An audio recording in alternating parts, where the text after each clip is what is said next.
आप सभी का हमारे YouTube चैनल विद्या विभोर क्लासेस में स्वागत है। इसके पहले के वीडियो लेक्चर में हमने पारदर्शी पदार्थ, अपारदर्शी पदार्थ तथा पारभासी पदार्थ के बारे में अच्छे से जाना था। इस वीडियो लेक्चर में हम उन्हीं तीनों को चित्र के माध्यम से अच्छे से जानने की कोशिश करेंगे। तो चलिए आप हमारे साथ क्लास में कंटिन्यू बने रहे।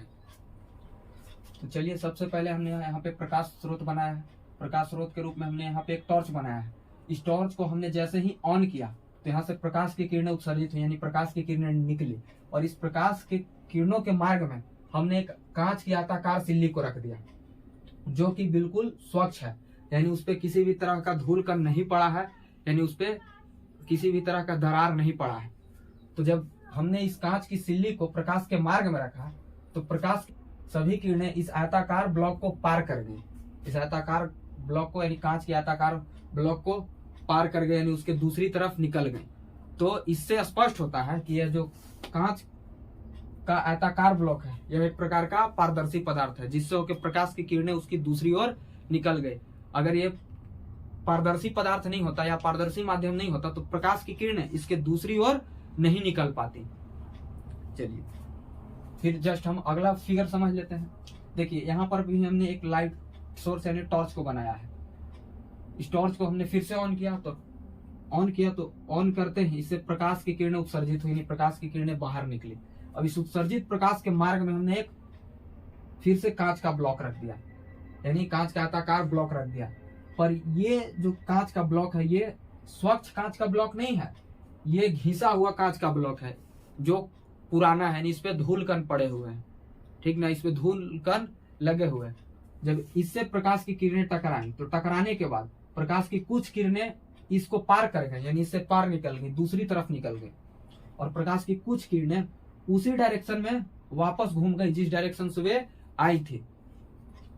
तो इससे स्पष्ट होता है कि यह प्रकाश की कुछ किरणों को अपने पार जाने दे रहा है और कुछ किरणों को पुनः उसी डायरेक्शन में भेज दे रहा है जिस डायरेक्शन से वे आई थी। तो यहाँ से यह सिद्ध होता है कि यह एक प्रकार का पारभासी पदार्थ है जो प्रकाश की किरणों को पूरी तरह पार नहीं होने दे रहा, कुछ किरणों को पार होने दे रहा और कुछ को उसी दिशा में वापस परावर्तित कर दे रहा है।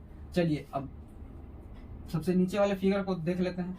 यहाँ पर भी हमने एक टॉर्च बनाया है जो एक प्रकार का लाइट सोर्स है। जैसे ही हमने इसको ऑन किया तो ऑन करते ही इससे प्रकाश की किरणें बाहर निकली।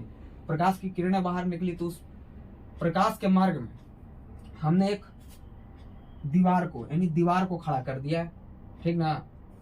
अब तुरंत तो कोई दीवार खड़ा कर नहीं सकता है, तो ये ऐसे मान लीजिए कि एक दीवार लगा है, ठीक, यानी दीवार खड़ा है, उस पे हम लाइट सोर्स से प्रकाश डाल रहे हैं, यानी प्रकाश डाल रहे हैं, ठीक, टॉर्च से उस पे प्रकाश इंसिडेंट कर रहे हैं, यानी उस पे प्रकाश आपतित कर रहे हैं। तो जब आप प्रकाश आपतित कीजिएगा तो देख पाइएगा कि जो प्रकाश की किरणें हैं उस दीवार के दूसरी तरफ नहीं जा पा रही हैं और पूरी प्रकाश की किरणें उसी दीवार में अवशोषित हो जा रही है। तो उसके दूसरी तरफ प्रकाश की किरणें नहीं जा पा रही है, जिसके कारण उस अपारदर्शी यानी उस दीवार के दूसरी तरफ अंधेरा बन जाएगा, एक अंधकार भाग बन जाएगा। वास्तव में उसी अंधकार भाग को हम छाया कहते हैं, जिसको हमने पिछले वीडियो लेक्चर में अच्छे से समझाया। अगर आप छाया के बारे में अच्छे से जानना चाहते हैं तो मेरे पीछे के वीडियो लेक्चर को देखिए, आप छाया को अच्छे से समझ पाएंगे। तो जब प्रकाश की किरणें इसके दूसरी तरफ नहीं निकल पा रही तो इससे यह साबित हुआ, स्पष्ट हुआ कि यह जो दीवार है यह एक प्रकार का अपारदर्शी पदार्थ है जिसको प्रकाश की किरणें पार नहीं कर पा रही है, बल्कि उसी में अवशोषित हो जा रही है। तो आप इस बात को अच्छे से समझे होंगे। आप मेरे वीडियो को अच्छे से वॉच करें और किसी तरह का कंफ्यूजन यदि क्रिएट हो तो आप वीडियो के कमेंट बॉक्स में कमेंट करें ताकि मैं उसका सॉल्यूशन दे सकूं।